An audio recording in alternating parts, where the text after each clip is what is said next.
So my wife for years had been asking for a new mailbox. I don't think there's anything wrong with the old one. I may or may not have backed into it once, but I still think it's a perfectly serviceable mailbox. Look at the character of the thing. A lovely patina is developed on it. Beautiful wooden box and perfectly functionable. Okay. Some parts may need fixing, but look at the thing. Yeah, that's a problem. Yeah, okay. We do need a new mailbox. Voila! Look at that.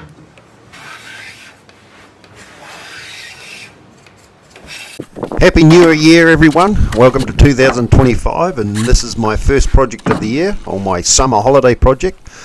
I'm going to build the base for the mailbox.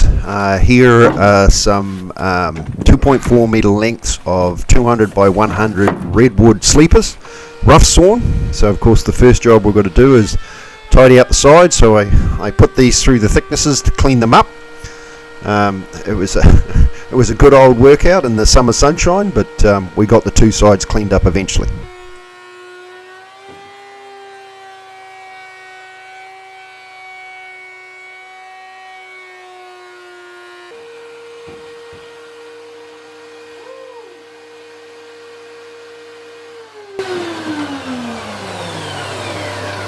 Bloody hell, they're heavy. My thicknesser only goes up to 150 mil, so these being 200 mil, they were too big to do the two sides. So I had to break out the big jack plane and clean up each side and square them off. Certainly enjoyed making some big shavings here.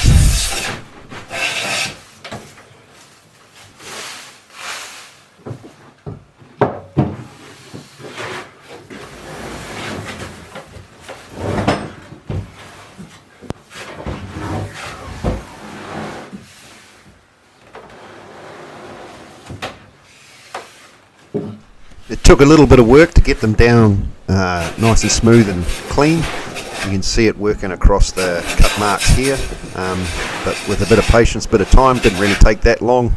It doesn't take long to clean up the edges. So then we cut to length. Of course with the saw, we need to use a hand saw because the circular saw wasn't quite thick enough. So working on the two components here. This will be the cross beam that'll run out from the main post, which you see on the bench here. This is what the mailbox will eventually sit on.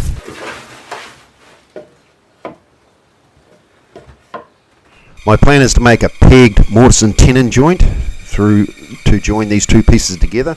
I'm working on the tenon here, cutting it out. Now I'll mark it out with a marking knife. I like using a marking knife here because it creates a nice clean shoulder to work to, so that I can get a nice square clean cut around it. Once I've marked the marking knife, I'll use a chisel to define the edge a bit more to create a saw curve, and then I'll saw each side of the waste wood on the tenon. So this little tenon saw didn't have enough curve or relief on the teeth, and it was binding up a bit, so you'll see later on I'll revert to another saw. Once I've cut that off, I'll then clean up the joint using the chisel to those lines we marked with the marking knife. Nice and square and flat.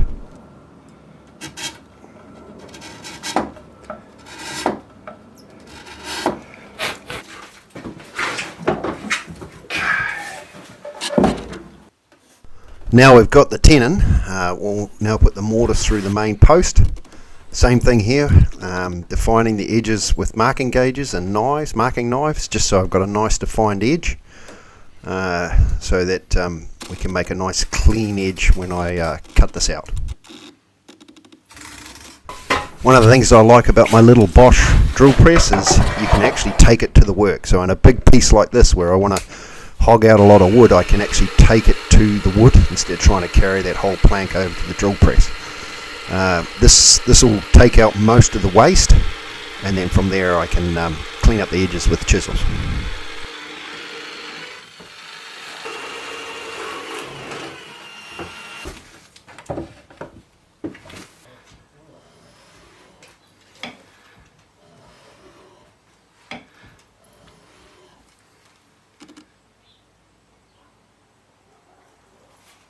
When I'm cutting anything out with a chisel, I always work in increments of half. So I'm always trying to half the distance between the line and the piece that I'm cutting out. So you're never trying to hog off too much. If you try and cut too much out, you're going to bruise that defined edge that you've created, and you want that nice clean crisp edge. You can see here, once I get most of the wood out, I'll then present the chisel to the marking knife cuts, and then I'll define the edge this way, and it'll make a nice clean edge. Once I've done one side, I'll then flip this over and start working from the other side. And when I've defined the two edges, then I'll start cleaning up the middle to make it nice and square and flat across the cut.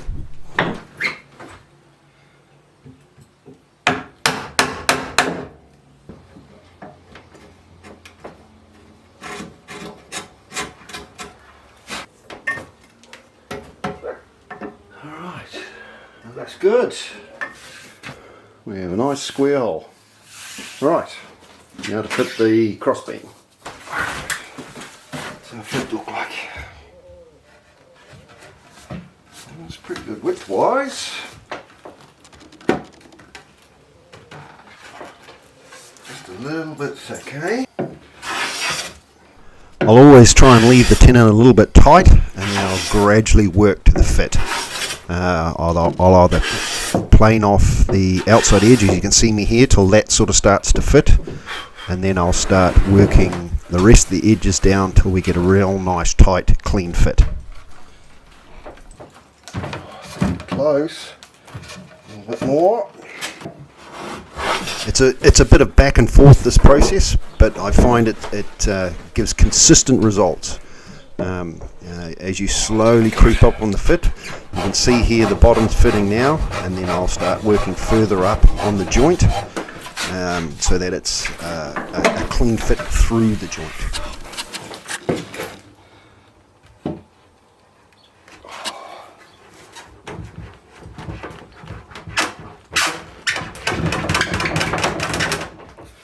Oh, she's close.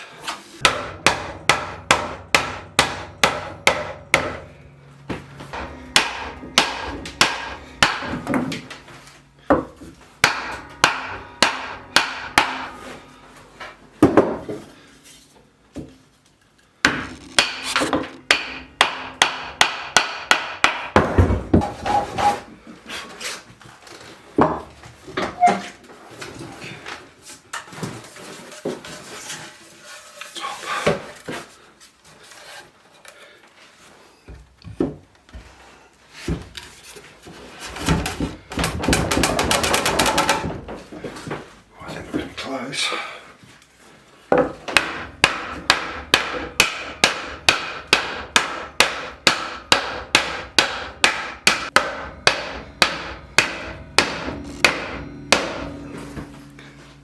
I think that'll do.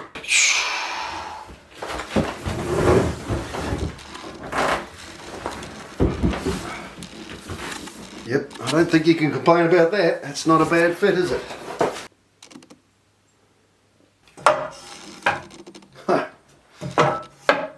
Not too shabby. Now we can fit the cross brace, a 45-degree cross brace here. We're going to mortise and tenon these into the post and the shelf for the mailbox. So I'll get these aligned, mark them out, and then proceed to cut the mortises out.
Now we've got the mortises done, we can mark these onto the main posts and we can now cut the tenons. Once again, defining the edge with a marking knife so we've got a nice clean edge to work to, and hopefully it'll create a nice clean joint.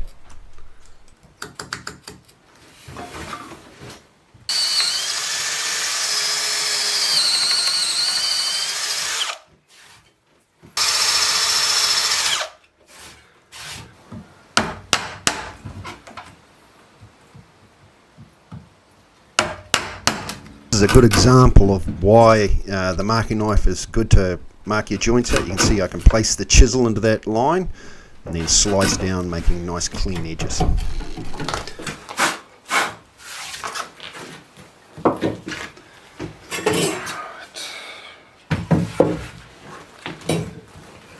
I'll chamfer all the edges on the tenon as well. This will make it fit nicer, just in case you haven't quite cleaned the corners out.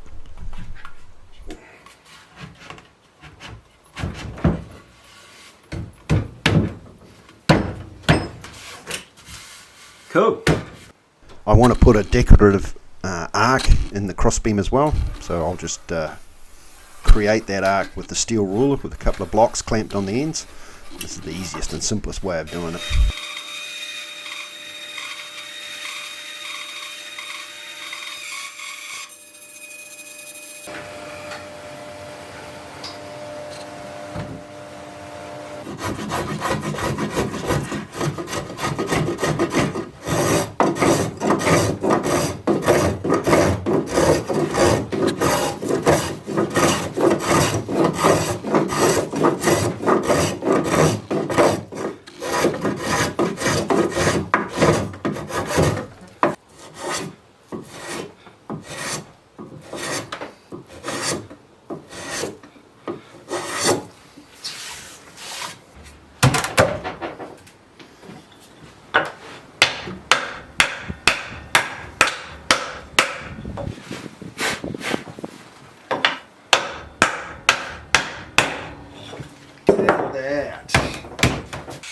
Now I'm just putting a simple bevel into the top.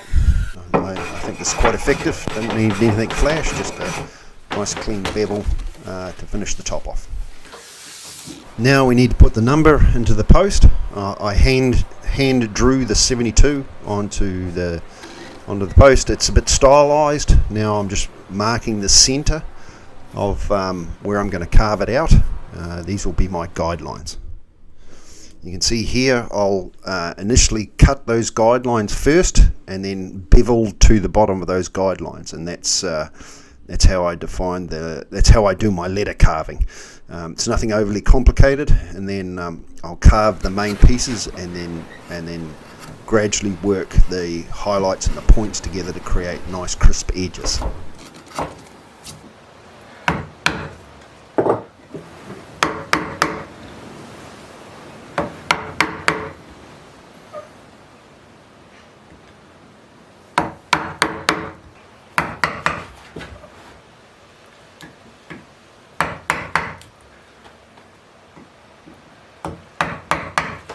You don't need a huge array of carving chisels to do this sort of thing. I think in this process I used maybe 3 chisels and a carving knife. So you don't have to buy hundreds of them to get the exact curves that you're carving and that sort of thing. Maybe if you're a professional, but you can get away with a basic set of chisels and still create, probably 99% of the work that you're trying to achieve.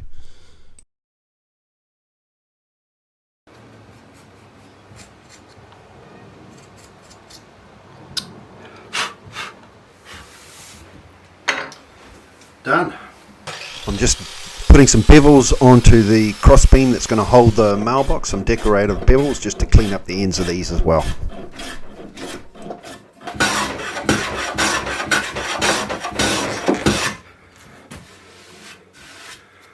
Now I'm going to drill out for the through peg for the mortise and tenon. This will be slightly offset, so it'll draw the joint together. I've made smaller ones of these, but this is the biggest one I've ever made, so I'm a little bit nervous. I'm trying to make sure that the drill hole is as square and as straight as possible. So I'll drill it through the main post first, as you can see.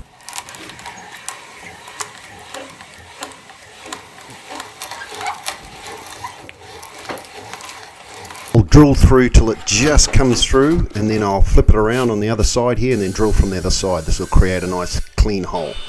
Now I've got to make the peg. This is a piece of white oak, so we cut it to square. I've cut a quick jig up here which has got a 45 on it, and I'll put a stop in it, and then I can then put the peg into the jig, and I can now proceed in planing it round. This is just a matter of taking quarters off all the points, and then gradually keep working around till I get a nice round peg. As you can see here, I'll keep rolling it around and taking little quarters off the points till I've got a nice round peg. I marked the circle on the end of the peg as well as a guide, but in the end I had a nice little round peg here to finish. I'll taper the end on this as well. That'll go into the hole. I'll check. Nice. It's looking pretty good. Other end. Yep, that'll do it. I'll now mark the tenon with the joint together, so that's where it is, and then I'll step it back fractionally from that, and I'll drill the hole through the tenon. This will be slightly offset, so when the peg is hammered through, it'll pull the joint together. Looks almost bang on. That's where the mark was for the drill tip. That's where the drill's coming out. So it looks like we're pretty close. Pretty close. There we go. We got most of all the components set up, ready to go. We'll put a big bevel on the edge with a router and tidy everything up so it's all ready to go, so that this is a lot easier to do now while the pieces are apart than when I put them together. So now's the big moment. So a bit of glue. We'll put the joint together and we'll see how we go.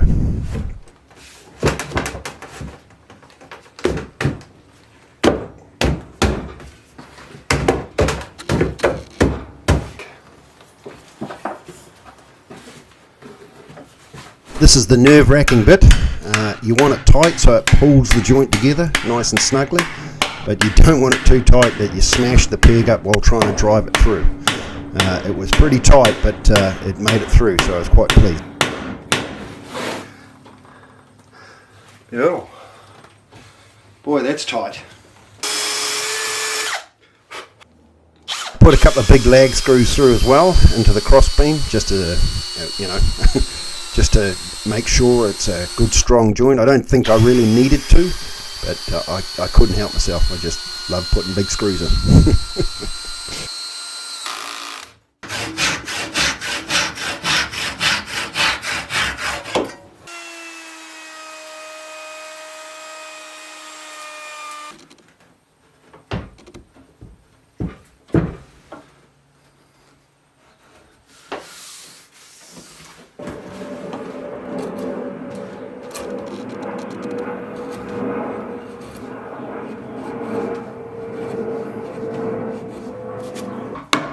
I couldn't get the router onto the end tenon that comes out the back of the post, so I'm going to cut these big bevels by hand. It's a relatively simple process. You can see I marked the lines of the depth of the bevel, and then just gradually worked up to those lines.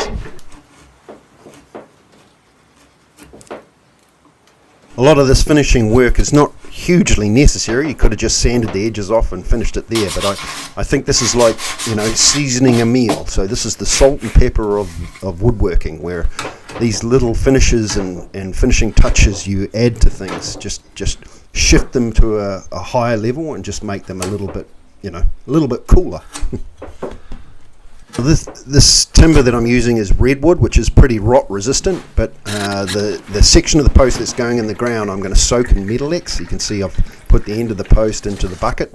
I let that soak for 24 hours. Now I dug the hole. I didn't film that. I didn't think you want to see me digging a hole. Set the post up. You can see I put some cross beams in with clamps to make it all square and nice, and then just basically filled the hole with concrete. Yeah, so she's set up there ready to go.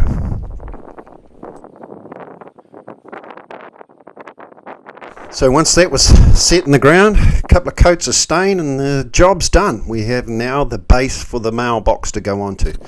It's come together pretty good. I'm really pleased with the results. The joints are all nice and tight and clean.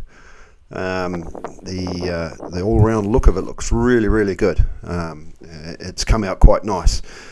Let me know in the comments what you think, or if you would have done it any other different way. Thank you for watching the video and getting this far. If you like what you saw, please give it a thumbs up. If you haven't and you like the content that I put out, please subscribe to my little old channel. It'll be very much appreciated. So now we've got the post sorted, somewhere for the mailbox to go. The next job, of course, is we'll build the mailbox, but that'll be our next process in the next video. So I hopefully see you then. So on to the next stage. Cheers, everyone.